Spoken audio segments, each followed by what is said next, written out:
Well, thank you all for coming tonight. I am deeply thrilled that you all made it. I had no idea who was really responding or who was, I had a few people that had responded directly to me. I had quite a number more that had responded directly to me and said they weren't able to make it. And so I had no idea how many people were coming until Christine told me there are a lot of people coming tonight. And so I was very thrilled. I think the hardest thing I would ever find in life would be holding a celebration or a party or something and nobody shows up. That would just be so difficult. And so I am deeply thrilled that you all made it tonight. So thank you very much. And right from the beginning, too, I just want to be able to say my thanks and appreciation to Les and Marjorie and Marnie and Christine and for helped put this thing together tonight. And so they did a great job just being able to organize it. And Christine, by the way, is my admin assistant, but technically she's my boss. And she's the one who tells me what it is I'm supposed to be doing, and I know I'm supposed to do it. And so it gets it done really, really well. You're going to have a chance tonight to be able to hear not only from myself, but from a couple other people as well. And we're going to try and give you an overview of what Doulos Ministry has been involved in. And so once again, I'll just let you know, too, that doulos is the Greek word for servant. As a matter of fact, it was kind of interesting. I was listening to a sermon online the other day, and they were debating the meaning of the Greek word for servant. And they said, actually, more usually it's used for slave. And then they finally agreed that it was indentured servanthood. And I thought, well, there you go. But I thought it was kind of interesting that the person who was the doulos in a regular Roman home, though, could also be somebody who came alongside and helped the family succeed. And I thought to myself, that's exactly what we do with doulos. We do not try to create something on our own. We come alongside that which already exists, and we try to be able to see it continue the journey that it is on, especially if they're reaching out towards youth or young adults. And so that's you're going to hear some different things today about some different aspects of the things that we've been involved in that way. And that means that you're going to be hearing about things such as our Exousia Youth Network. You're going to be hearing about a little bit about our events such as No Other Name that we hold on Good Friday. We're going to be talking to you about some of the mentoring that we do with young leaders in the region here. We're going to talk to you a little bit about some of the vision that we've got that's going forward from here in the region. And on top of that, we're also going to let you know about the work that we've been doing up north. And so you're going to hear a lot of different things tonight in terms of what we're going to have happening. One of the things that I've had the privilege with over the last number of years, and going back now for quite some time, and that has been working less one-on-one and hands-on with youth, but more hands-on with the leaders. And that has been a great privilege for me to be able to come alongside and do far more mentoring, coaching, and discipleship. And I've had some real blessings along those lines. One of the blessings that's come out of that has been finding out that there's just too much work to do. That's really what it comes down to. Once word started getting out that there was somebody in the region who was coming alongside youth pastors and young leaders and helping them to be able to find their vision, affirm their journey, affirm who they are, their gifting, their talents, the things that they're called to do. It's amazing how I started getting more and more phone calls, emails, requests from senior pastors who would say to me, our youth pastor desperately needs somebody to talk to. Can you come alongside? Can you be there for them? And craziness about it is that all of a sudden I began to realize to myself, there's a lot of work out here that needs to be accomplished, a lot of stuff that needs to be done. And I was finding that more and more of my life as well was being called outside the region. At first I didn't think it was that much. I thought it was just a week here, a week there, and all of a sudden you add up the weeks, and I realized that I'm now spending each year about 10 to 12 weeks up north. And so suddenly I realized, okay, we've got to find something here. So we started praying, the board and myself started praying, well over a year and a half ago, and that God would raise up somebody who could join us. Amazing thing was that all of a sudden one day then I had a meeting with a youth pastor here in town, and he mentioned to me, he said, Paul, my wife and I have been praying about it, and we really feel God has laid it on our hearts that we're supposed to work with you in Doulos. Does that sound crazy? And I'm looking at him thinking to myself, are you serious? This is amazing that we've been praying about this and you're coming forward to be able to tell me that this is what it is. We didn't just accept it that way. We really put it before the Lord for months to be able to say, Lord, is this really, really from you? Because if it's from you, there'll be strong affirmation all the way along. And the Lord has done everything to affirm that indeed that's the calling. And the neat thing about it is that this young man, and I use the word young man because compared to me, he's quite young. And that this young man is married to a young lady by the name of Katrina, and I've known Katrina since she was born. And so I've known her family for longer than that. And so it's been a pretty amazing relationship that I have with them. And so it's my privilege right now to invite Sean Veach to be able to come up and to be able to share with you some of the things that he's going to be doing with us with Doulos, and also the vision that God's placed on his heart for the upcoming year or so.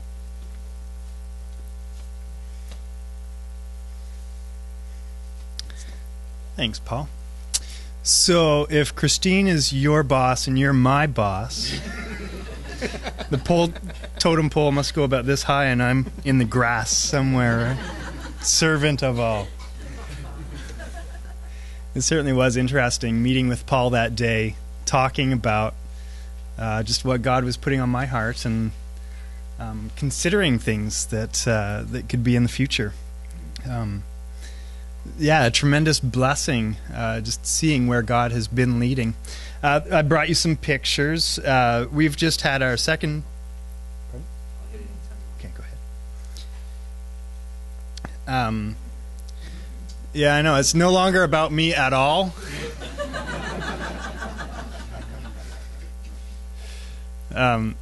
People have told me how bad at Facebook I am. I don't put things on here. So this is for those who have not seen our little boy, Evan. He was just born a couple of weeks ago, 3 weeks ago now. And our daughter, Madalena, my wife, Katrina, and I. People tell me that I look a little like Stephen Harper in these pictures, but...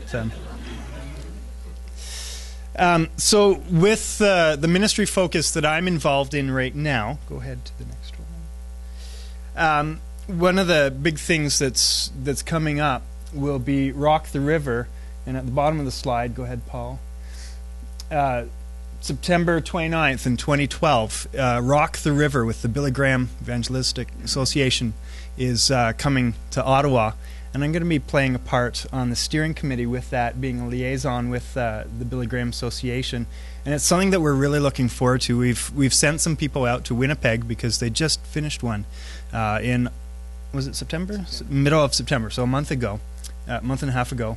And with thousands of teenagers coming out to this evangelistic meeting with some rock bands, Franklin Graham giving the talk, the gospel message, and hundreds of kids coming to the Lord. And so we're looking forward to hosting that here in Ottawa, and that's going to be part of my responsibility. It's definitely not all on me, but I'm trying to play a role there and to see it happen here in Ottawa. So it's something that we're really looking forward to. It's going to take a lot of planning and time and commitment with the churches working together, and just an awesome opportunity for the body of Christ to work together for the community of Ottawa, and seeing youth and perhaps children coming to know Jesus Christ as their personal Lord and Savior. Another part of my ministry with and under Doulos is, go ahead, is the Canada Youth Network, working with the youth pastors, specifically in the West End of Ottawa. Now, I've been at a church over the last eight and a half, almost 9 years, Emmanuel Alliance Church in Bell's Corners, and although it's Nepean, I've been working in Canada with the youth workers as one of them, and working together with them, planning events, very special events, one homeless night coming downtown, and working with the Ottawa Mission there, Slide Jam, and a bunch of different events, coffee house that we put together with the Canada youth groups, trying to mobilize them as one, bringing them together, uniting them, and then also with the bigger picture of the Ottawa youth groups getting together. But myself pouring into the Ottawa, West End of Ottawa youth pastors is something that really is on my heart, and seeing how God has taken me from even a couple of years ago not having self-confidence or the self-reliance, and seeing myself now as this is something that I really do want to breathe life into some of these youth pastors who maybe they've just come right out of school, maybe they haven't got any schooling at all. Haven't got any schooling. I guess I should get more schooling myself. Speaking into the lives of younger youth pastors that I now have an assurance that I can give some valuable input to. Seeing them flourish, helping them to come up with some plans, strategies, getting them united, working with the network a little bit. So that's the Canada Youth Network. And what's the next one? C2C. I'm also working part-time with our district, with the Christian Missionary Alliance, and it's a short-term contract position that I'm doing until the end of the school year. It goes so well hand in hand with the Doulos Ministries that I'm involved in. I'm working with youth pastors, helping organize all of the events in our district of Toronto and Ottawa, and it goes all the way out to the east. So God has taken me out of what I would call the trenches. That's the youth room. If there's any youth, it's okay, Laura. Don't worry about it. Out of the trenches of the youth room and into, I don't know how that goes, but working at the other end of things, more the managing side of things with the events, and not necessarily one-on-one with the students anymore, but seeing the same impact by pouring into the lives of their youth workers, volunteers and paid staff. In the future, going to be looking at not just Rock the River. We're putting in a shadow committee. Billy Graham Association knows what they're doing. They do it with excellence. We want to learn from them, so it's not just a one-time event. We have a shadow committee, and hopefully in the future I'll be involved in 2013 Rock the River, when Billy Graham Association is off doing their thing with excellence in other communities, other cities. We'll continue on doing things in Ottawa, that one fall event where it's an evangelistic outreach event in Ottawa.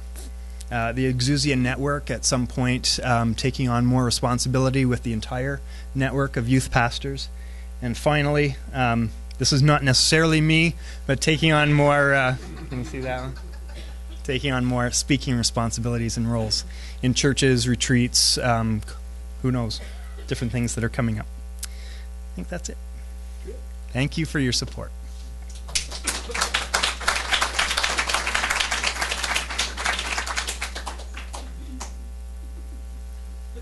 All right. Sean has touched on a few things, and I will further elaborate on some of that stuff for you this evening too, in terms of talking about future plans. And so, and during that time period as well, perhaps he will also have a clear understanding of where he hopes he might be involved, how seriously he will be involved. and it's always nice to do those things publicly, because you know he's not going to complain. And especially when you leave tonight, all affirming him and applauding him, saying, "Oh, this is so great what you're going to be doing." So he'll have to rise to the occasion. And that I wanted to give you just a personal update, and that this is a great opportunity for me to be able to let you know a little bit about what's been going on in terms of our family and where we're at. And so, first of all, Patty is here. She's sitting in the back of the room over there, and she is still employed with Upper Room, and that's home furniture store. So she's been really enjoying the work that she's had a chance to be able to do there.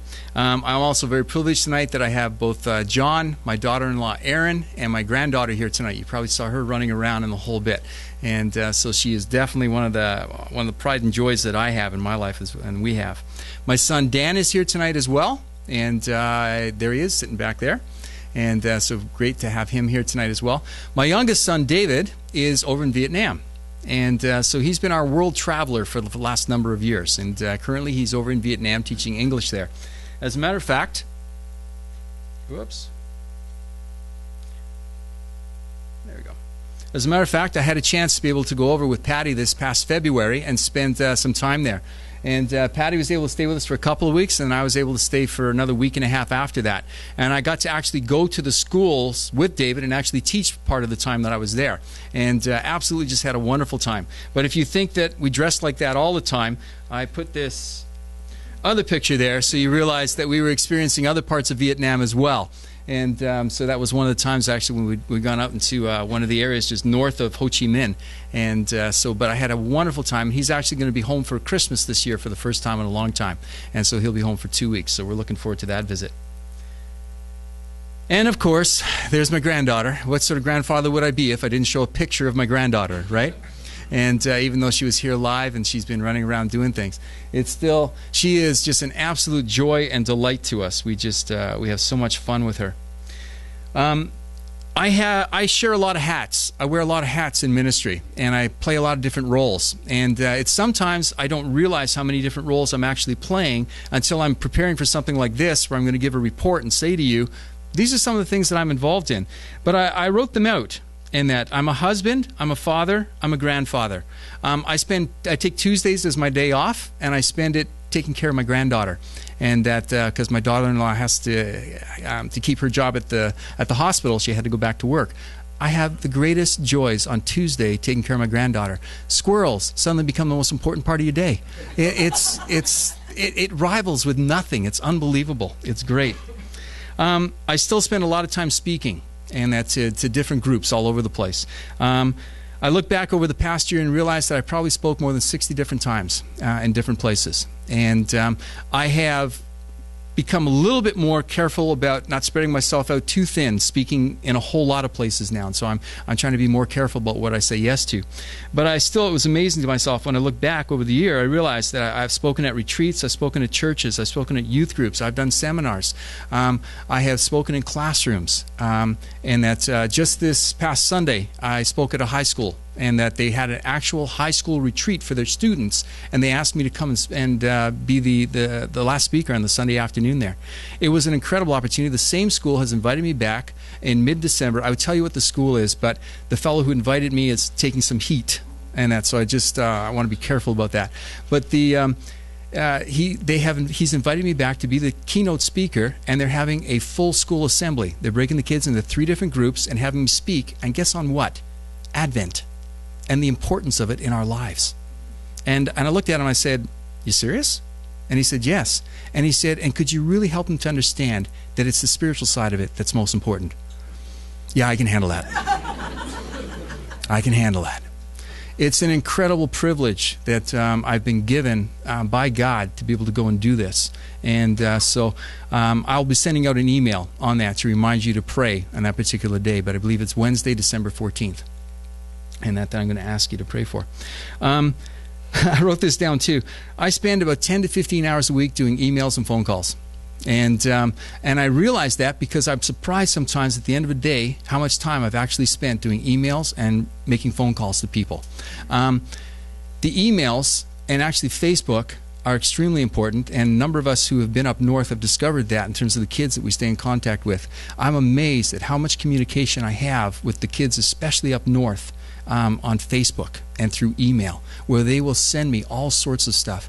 To give you an idea of that, in the last 2 weeks, I've had both a young adult and a teen who contacted me through Facebook and email about their feelings of suicide.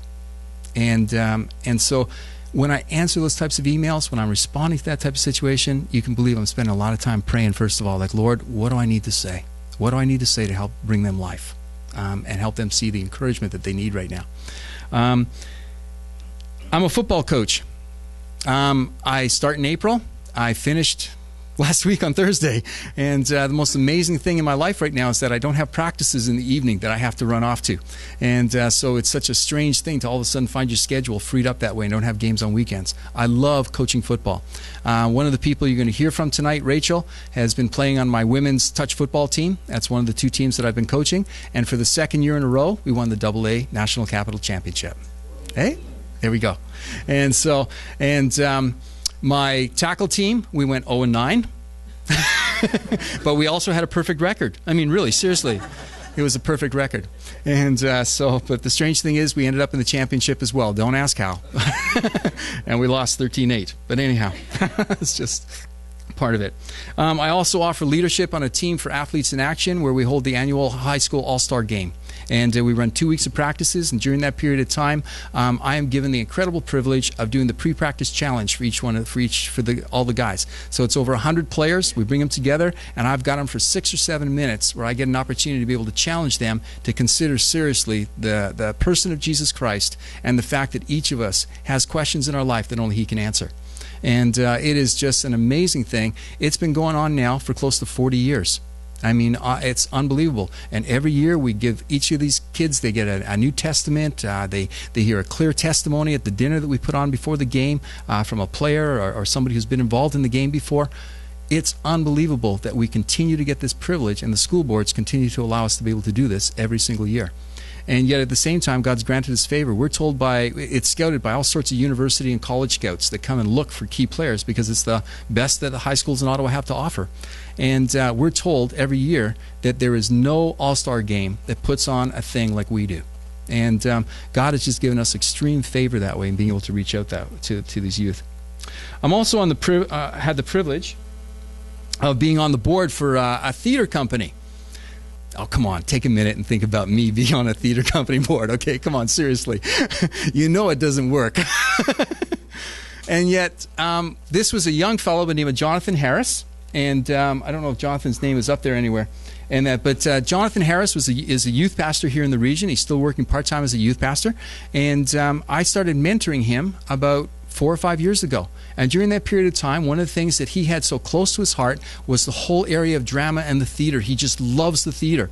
And he kept saying to me, Paul, we need to see a Christian art thing here in the region that puts on shows and involves the youth and kids and people to be able to come out to these things. And I said, you're right, we need to see that. Do you have that vision? So we talked through the vision for almost 2 years.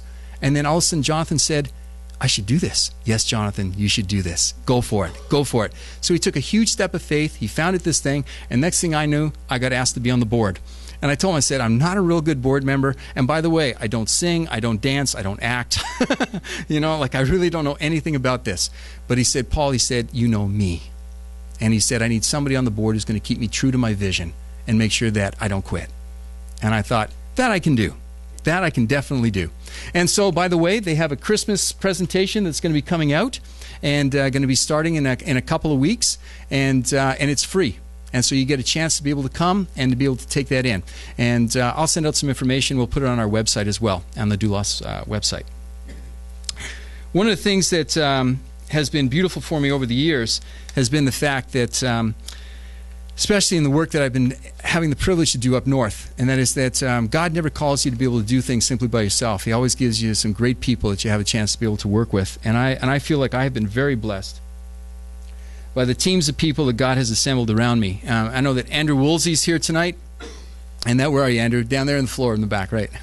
And Matt Condren couldn't make it tonight, but I've just been privileged to be able to have people around me who've been able to do that. Now, Martin and Dale come up north with us this summer. They spent a week up at G-Way Dow. And Kev, you were back for the second year in Nemska. And that. Rachel, you're going to hear from her in a minute. And she's going to be able to tell you some stuff about what she was doing this summer. Who else has been up north with us? Marnie's been up there. Andrew's come up 3 or 4 times now. Sam, you and Donna have been up and visited OJ. Yeah, just once. Yeah, but you were there. That's right. It was a long drive. But it's been amazing to me over the years to see how God has been assembling people over and over again who come up and been able to lend us a hand. Phil came up this last couple of summers, actually, to be able to visit Rachel up there as well. This past year, this picture really doesn't do it justice, and that, there were, okay.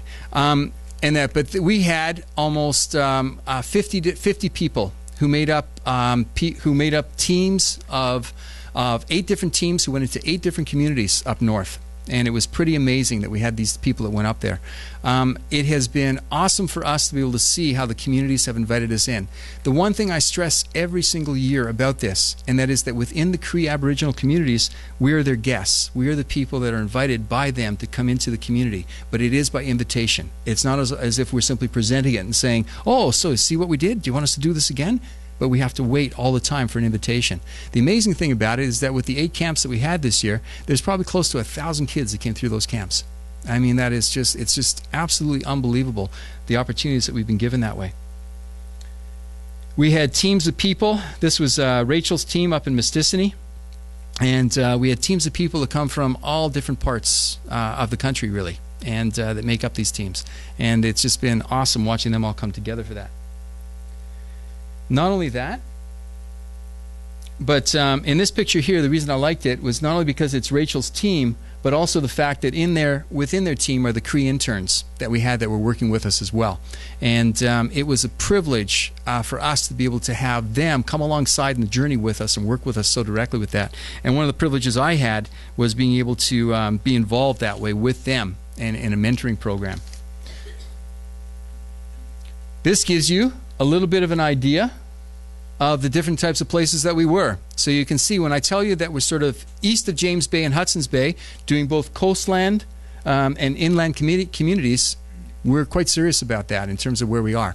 And so that's why when Sam and Donna said that it's a long drive, well, yeah, the closest community is about 7.5 hours, and where Rachel was is 10 hours.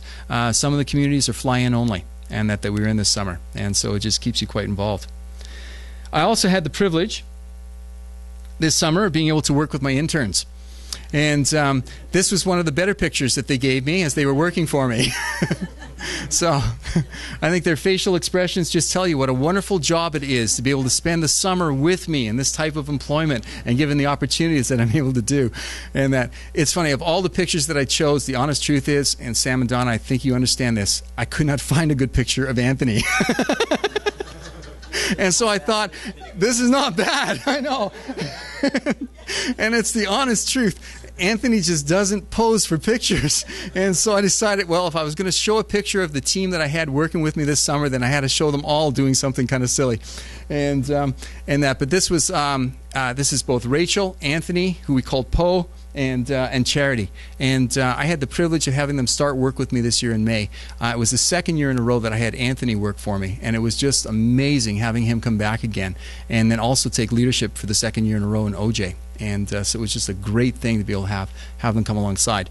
And not only that, but this year, the three of them took real leadership in regards to preparing for the camps. Because we suddenly had 8 communities that we had to prepare for, we wanted to be able to make sure we did it right. And so we did a week of training with the staff beforehand, so they had to help put together the materials and everything else to be able to make sure that everybody was up and ready to be able to see what they were going to be taking on. I sometimes feel so blessed because the people around me make me look so good. And that's the honest truth. And that I am blessed because the people that God raises up who gather around me really allow me to look so good. And so right now, I'd like to ask Rachel if she would come up and just share with you. Believe it or not, Rachel has worked with me for 3 summers. And look, she's healthy, and you know, she can still smile and everything else here too. So but she's going to be sharing with you a little bit about some of her experiences of working up north this summer. Yes, I was going to say I have worked for Paul for 3 summers, and I was going to say many of you are probably like, wow, Paul has held an intern for more than 1 year. But the funny thing was, when I first started working for Paul my first summer, we would go places and Paul would introduce me to many of his friends, and he'd be like, this is Rachel, she's my intern for the summer, and they'd be like, oh, we're sorry, we'll be praying for you. So I say that's how I got through. But no, in all honesty, it's been an amazing 3 summers, and Paul has been a huge help and friend and mentor, and I have enjoyed myself and learned so much in the 3 summers. I've done a lot of things to help with Doulos Ministry, but today I'm just going to be talking about my time up north. I've been able to go to many different communities. And this is my first summer up there with Paul in a community, Waskaganish, and it was my first community that I've been to. This is actually a beautiful picture at the dump. Yeah, great summer up there, and loved it so much that the next summer I was up there, actually not with the sports camps. I was up there employed by Cree Health Board in Mistissini, where I worked at youth service, a youth healing center, and it was a detention center for youth, and I absolutely loved it. And since I was up there for so long, I was able to get connected with the church up there and get to know a lot of people in the community. So when Paul asked me for last summer to be team leader at Mistissini, I was very excited to be able to go back to the same community and lead a team up there. So this was our group of kids in Mistissini, and this was the place where we spent most of our time. we had a lot of kids. We had about 115 to 125 kids registered until they cut it off. The recreation center thought there would be too many if we let other kids register. But it was amazing how many kids showed up. And our team, the next one, we had 8 people from Ottawa and Montreal that went up. And then, as Paul talked about before, we had about 15 interns. You can go to the next one, which was awesome to work alongside them as well. As the vision is for the camps is to help the youth from the community to be able to run the camps on their own, so that they no longer have to have us up there anymore. So it's been awesome being able to get to know other youth in the community as well. And so I'll just kind of explain how a day went in our camp. We would come together in the morning. We wouldn't get 115 kids every day. We'd probably average about 40 to 75 kids, which is still a lot when you're in a small gym on a rainy day. But we would come together in the morning, and something else I should mention is we had 7 of the 8 staff that came up from Ottawa and Montreal were Christians, which was amazing to have, as we did a lot of sharing just Bible stories with the kids and being able to sing Christian songs with them. So in the mornings we would come together for prayer with all the kids, and then we would do a cheer to break off, and we would do some stretches and then some singing with the kids. And it was really cool to hear the kids throughout the day singing the songs like "Jesus is my superhero" throughout the whole day. So it was pretty cool. And then we would split into 2 separate groups, younger and older, and we would do games, sports, activities, crafts, or go to the park. And then we were able to do some special event days. So here we did beach day every Friday, which the kids absolutely love. Most of them I thought were fish, because they would spend 6 hours in the water straight, not getting out. So they loved it and had a great time. Another special day that we had was track and field day, where we made different teams. You can go to the next one. We had different teams, and everyone made a sign and came up with a cheer. And the kids got so excited about this, just being part of a team and being able to go out there and compete. We had a lot of fun prizes. Everyone got a prize, so it was really awesome. And we did some track and fields events for that, and 3-legged race and things like that. And then we were also able to take the kids to Chibougamau, which is closest town to Mistissini, so it's about an hour away. And the kids all love going to Chibougamau. It's a really big thing. And we took them bowling. And actually a lot of the kids have never been bowling before, so it was amazing to see their excitement as we bowled that day. And then we also took them to see the fire station and the police station. You can go to the next one. And they got to ride on the fire truck, and someone dressed up and told them about the police station and all the things that were happening, which they really liked as well. And we did a superhero day, as you saw in that other picture. So we dressed up like the fruits of the Spirit, and we did a little skit for them one day. So it was a lot of fun. The kids didn't get as into it. We told them to dress up. Only a few kind of dressed up, but they still loved laughing at us as we made fools of ourselves. And then the last event that we did was a birthday party. So kind of we decorated this big tent that they have in the community, and we made cookies for each of the kids so they could decorate them, and had a piñata that we had made full of candy. And then we were even able to give out little treat bags with candy and little toys that Doulos provided. So that was awesome to see. They were so excited about the little gift bags, and just kind of show them that we were celebrating their lives. And so that was really cool to see. I wanted to share to say that everything ran smoothly and there was no challenges along the way would be an understatement. There was many challenges being up there this summer and in the past summers, but God was good through it all, and He answered many prayers. And I want to thank you all for your prayers during the summer. I'm just going to tell you one story about an answer to prayer that I was praying for, as I don't feel like I have a huge gift for speaking or telling Bible stories to kids, and I didn't feel like we were connecting. The kids were listening. They have really short attention span. So I was praying for it for a while, and a couple days later after I had prayed, one of the pastors from the church that I was had gone to in the past year, and I knew the pastor pretty well, he came up to me and he was like, "Rachel, so I've been thinking I would love to come to your camp and speak a couple times a week with the kids." And I almost like jumped out of my seat. I was so excited. So he was able to come up, and he was like, this was more than I had ever imagined or like could even ask for. He was going to speak in their native tongue, and the kids were hugely receptive and loved to listen to him. So it was great opportunity for him to be able to share the gospel with them. So that was a huge answer to prayer.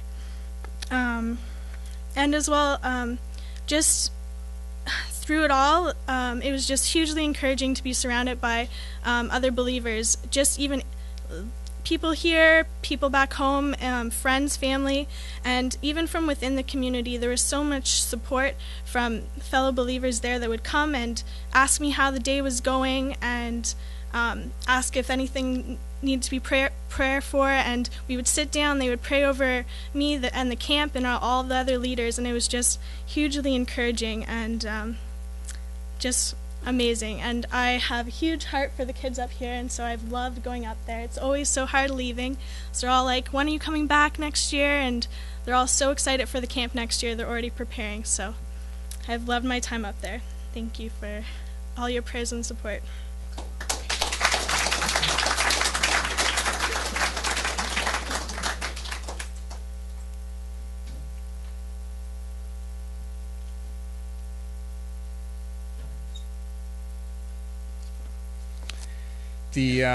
I wanted to share with you a little bit right now about some of the spiritual stuff, and especially the stuff that's taking place up north. And I'm going to give you a little bit of, I'm going to start with up north, and then I'm going to conclude with the region in terms of some of the things that we're going to be doing here. And part of my thing with the stuff that's up north that I want you to be able to appreciate, and that is that in some of the communities there is a strong Christian presence. And by that I mean the fact that they have a church, for example. This is one that's in OJ, and it was just one night the sun was setting behind it, and I just thought it looked beautiful, so I took the picture. And but they have a strong spiritual presence in some of the communities. In some of the communities, they have no presence at all. And so if the few Christians that might be there, and they'll number in a handful, you know, they might have 5, sometimes they'll have 6, and they'll meet on Sundays in somebody's home. And but that's all that they have.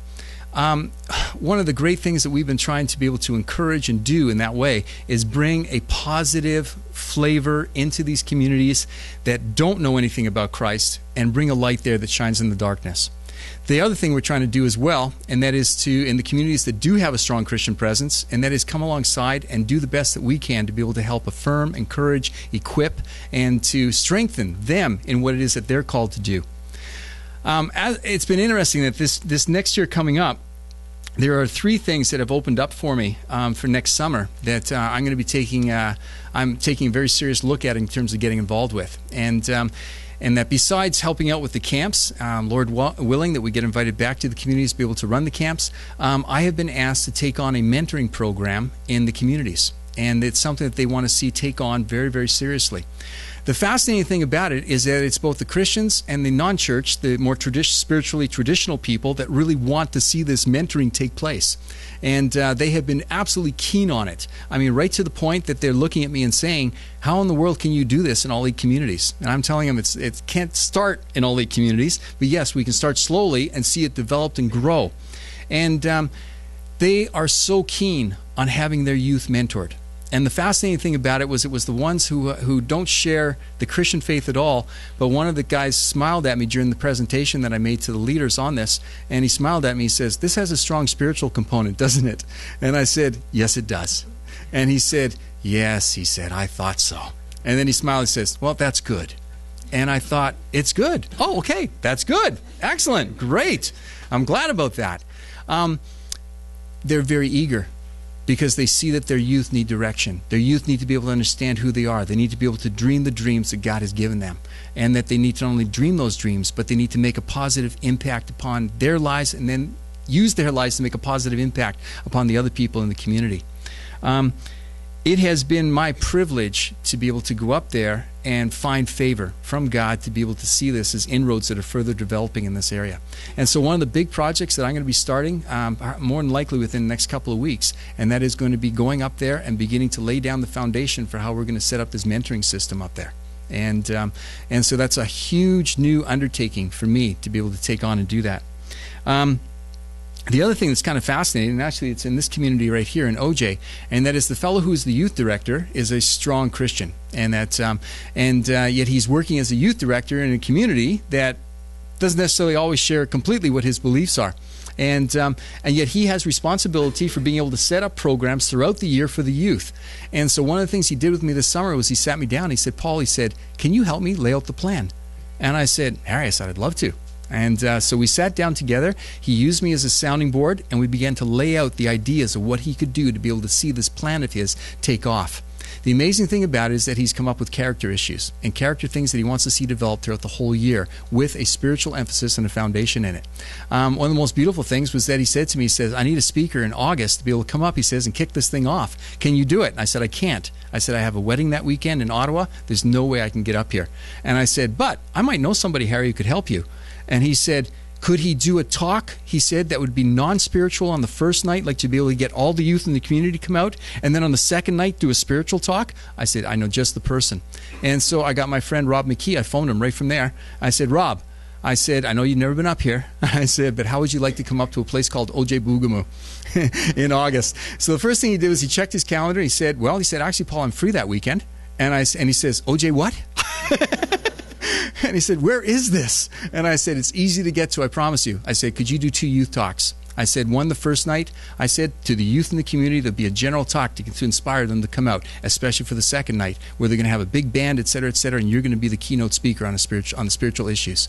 And Rob was so super excited. He got up there, he spent the day on Friday going out, meeting kids, talking with them in the schools, going out doing stuff with Harry, and that the whole bit. That by the time Friday night got there, Harry said, you know what, do the spiritual talk both nights. And so Rob did, and they had a huge response with the kids. This thing is kicked off to an amazingly great start. And I told Harry, I said, we will help you in any way we can, sending people up there who can help you get these programs going. And so we've got another guy who's a youth pastor here in the region. He's going to be starting up there on a full-time position in April, and to help them with their music program. I mean, God is moving and opening up doors and seeing things take place, and this is the sort of thing we're really excited about. Martin and Dale, when they told me that they were interested in bringing a team of youth up there this past year, and that I brought them in gently by telling them that we had a place that, we were going to send them to one of the communities to be able to help out with the camps and stuff like that. And then finally I said to them, would you be willing to go into a place, I said, that'd be a little more rustic? What do you mean by rustic, Paul? No electricity, no water, outhouses. I said, but you're going to live in the traditional way. They do this for 2 weeks each summer. They bring the community out to this place, and they live for 2 weeks. Would you run a kids program there for a week? And so they took on the challenge of being able to do that. And it was quite the experience, wasn't it? Yeah. Outhouses, yes. Yeah. Yeah. Okay. Outhouses might have been a nicer description. And that. But they went up there and they were loved. They were loved by the kids and the people who were up there. They absolutely enjoyed having them up there so much. The fascinating thing about it for me, though, and that was not only having them up there, but it was also having an opportunity to be able to follow that up, because I came up on the Saturday. I dropped them off on the Sunday, I guess you arrived, right? Yeah, you arrived on the Sunday. And I came up there and dropped them off, and I can still remember the look on a couple of youth's faces when they looked at me and said, you're not staying? And I said, no. I said, I have a room back in the community that has a shower, my own bathroom. I said, it's really hard to give it up. And so, no, I actually had speaking engagements that I had to do in the communities, and so I was actually traveling to all 3 communities that week. And but I came back on the weekend, and we went back up there. Now, they had asked me before that, when we were talking about our volunteer team coming up and helping out with them and doing this week-long camp, they had asked me, they said to me, they said, Paul, on the Sunday, we're having a community-wide service at the camp, the first time ever, where the Anglican church is getting together with the Pentecostal church, and they're doing a joint service. But our pastor can't make it, and the pastor of the Anglican church can't make it, which I thought was interesting. They're doing the joint service. But anyhow, and they said, and we're looking for a speaker, and we just don't know who to ask. And so I'm sitting in a small room with 5 of them and the whole bit, and Matt Condren was in the room with me, and I'm thinking about it. I'm thinking, wow, yeah, you got to get a speaker, eh? Oh, wow, I wonder who we could ask. I wonder who could do this. And I'm thinking about it, and Matt's staring at me and staring at them, and then finally he looks at the girl and he just says to her, just ask him. And I go, what? And she goes, would you? And I said, oh, me? Yeah, okay, sure, yeah, okay, yeah, I could do this. And so at that point they told me, they said, we want it on healing. We want it on healing, Paul. We want a real spiritual message for the whole community on healing. And then they brokenly told me that in the last year in their small community, they had lost 15 people. Now, I'd known that. I didn't know they lost 15. I knew they'd lost quite a number because I had been involved in the grief counseling and that with several of them, which were suicides. And so I knew that there was a number of people who had died tragically in the community that year. And they said, Paul, we need a healing service. We need a service where people can understand that Jesus can reach into our lives and make a difference. And so they said, what would you speak on? And I said, I'll tell you what. I said, the thing that's on my heart right now is to speak on the healing of Jairus' daughter. And I said, where Jesus brought her back from the dead. And on the way he's confronted by the woman who has the bleeding disorder. And simply because she reaches out and touches him, she receives healing as well. And I said, whether the healing is something that you're the only person who knows the pain that you're carrying, or whether it's everybody knows the pain that you're experiencing, Jesus has an ability to step into those moments and bring healing. Well, they're all looking at me going like, oh, that's it, that's exactly it, that's what we want. And then they said to me, but now we need to pray. And I said, yeah, we need to pray for sure. And they said, no, Paul, we need to pray. You see, Paul, the island that we hold the camp on every year has a spiritual domination. There's a spiritual presence there. Now, I'm telling you something. I share this stuff with people down here, and most times I get this look like, okay. You talk about this stuff up there, and I'm going to tell you something. It's an absolute reality. Here's the reality of it. The last people who leave that camp every single year see the demonic presence surface, and it's a giant snake. And without fail, whoever is the last person to leave the island every year, the serpent rises out of the water and reveals himself. Didn't happen this year. Now, how's that for crazy? Eh? But we sat in this tiny little office with 5 of us, and they started praying against the spirit, that it would not have a chance to rear its ugly head, and it would not have a chance to further destroy their people, and that God would be able to bring life into their people and hope into their people. I'm telling you something. They started praying in English, then they apologized and switched to Cree, and I still felt the shivers running up and down my whole body as they prayed. And you just knew they were doing battle.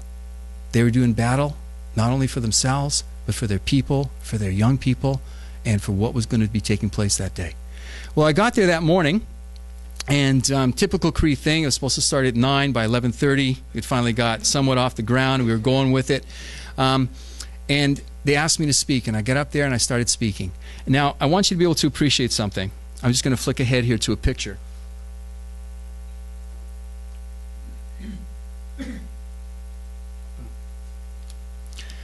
They had an interpreter, and that who interpreted for me, this guy David, strong Christian guy. And David could not help but get into it as I was speaking. So if I was doing something like that, he was doing something like this. And there'd be times where I'd have to remember to only say maybe 10 words, 12 words at a time, stop, and let him pick it up. And there was one time I said 10 or 12 words, and David went on, and he's getting more going in a whole bit. And then he stopped, and I said, I don't think I said all that. And everybody burst out laughing and the whole bit.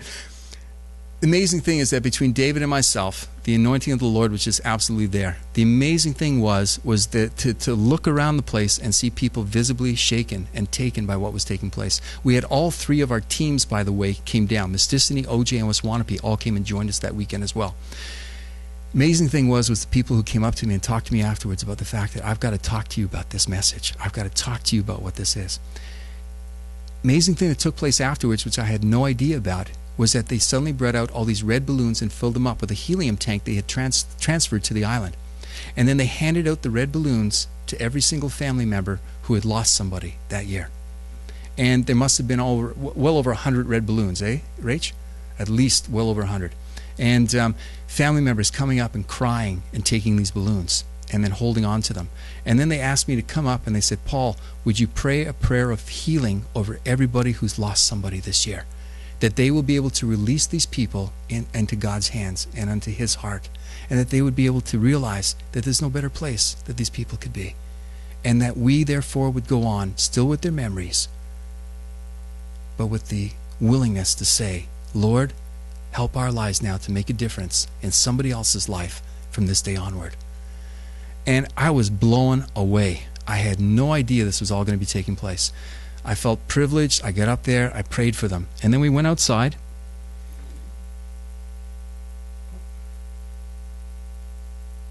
And we released the balloons. And it was just the most amazing thing in my life to be able to see these balloons just heading up into the sky, and for them to be able to release these things, release these people back into God. And with tears, with real heartbrokenness over the losses, but with a realization of what they were doing that day in moving forward with their lives. It was powerful, absolutely powerful. But I share this with you because I want you to be able to appreciate something as well. You helped me do this. You helped me be there. Your prayers made it possible for me to be able to know how to speak words of life to these people that day.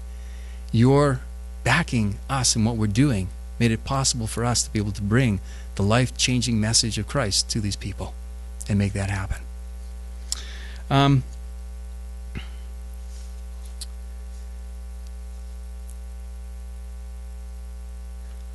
Wrapping up real quick here in terms of what we've got taking place. I told you a little bit about the mentoring program that I'm going to be doing up north that's going to be coming up. I'm really looking forward to that challenge. And I'm looking forward to it even more, knowing that Sean's going to be back here now, picking up a lot of the stuff that's going to be taking place so that we're going to have both the Rock the River thing and the whole thing going on. I've been asked to lead the Shadow Committee. And so that's one thing I've been asked to do. Would I lead the Shadow Committee for the Billy Graham thing in order for us to be able to start preparing now for 2013? We don't want September 2012 to be a one-off. We want to do an annual event from now on, but do it by us providing the leadership and seeing it take place, so that there's a continual annual outreach in the Ottawa area towards youth every year. And we believe that we can do it. We believe that God has already equipped us and called us and affirmed us that this is something we're supposed to do. So my job over the next year is to put together this Shadow Committee. And so Sean will be very, very involved in terms of what's going to be taking place there. That's it. I want to share a small little principle with you in closing. And that some of you don't realize, but this month will be my birthday, and I'm going to be turning 55. And that's so, I know, so old. So young compared to some, so old compared to others. And that a friend of mine in Vancouver, Tim Ernst, sent me a message, and he just said, you got to listen to this. He said, it's just a great message. It was by a fellow who used to be on the board with Young Life, and I used to work with them for 11 years. And in the message, he was looking at his life, and he said he'd been challenged in his life at the stage in his life that he was in, which was in his 60s. And he said, stop looking at your life in years or months. And he said, each year has 52 weeks. And he said, how best do you want to use 52 weeks? And then what he said was, divide your life into segments, that Lord willing, you have this amount of time. And so I did. I took the challenge. So between 55 and 60, I've got 210 weeks. And if I'm giving 10 to 12 weeks of my life each year of stuff up north, that means over the next 5 years, I'm giving up to 60 of those 210 weeks. Is that how I want to best use my time? Now I'm measuring everything out in my life by, God, if you give me these weeks, how do I want to spend them? How do I want to spend them in the time that I have in what you've given me? So I'm looking at the things right now that I'm going to be doing. I'm going to get involved in the Shadow Committee. Why? Because I really want to see something raised up in the Ottawa area that's going to continue for a long time to come. The second thing is I'm going to get involved in this mentoring program. Why? Because I've been excited about running this kids programs. I've been running the camps, etc., but I don't want to just be a program manager. I want to be somebody who's going to invest in lives that in turn will invest in other lives and continue to make a difference. So that's another thing that I really want to see myself actively involved in. Third thing is, and that for myself, and that is that it is to really take the opportunity to be able to say to myself each and every day that I want to finish strong. That I want to finish strong. Now, why am I sharing all that with you? Because I hope that you will stand with me on that. Keep me accountable, keep me encouraged, keep me affirmed, and keep reminding me every once in a while, Paul, how are you spending your weeks? How are you spending your weeks? I would appreciate that. I'm deeply thankful for each and every one of you. And here's a verse that I've just chosen.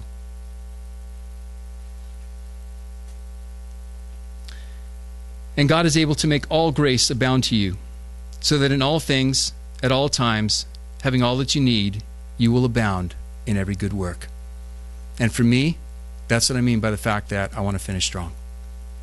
Thank you so much, and that for your time, for your patience, and for everything, and especially for standing with us. We have more dessert. We've got information on the back table as well. And if you're not currently receiving our emails and our updates and stuff like that, please leave your information back there. And Sean and myself, we're going to be around and be happy to talk with you about anything that you'd like to chat with us about in terms of what's going on. So, blessings. Thanks for coming.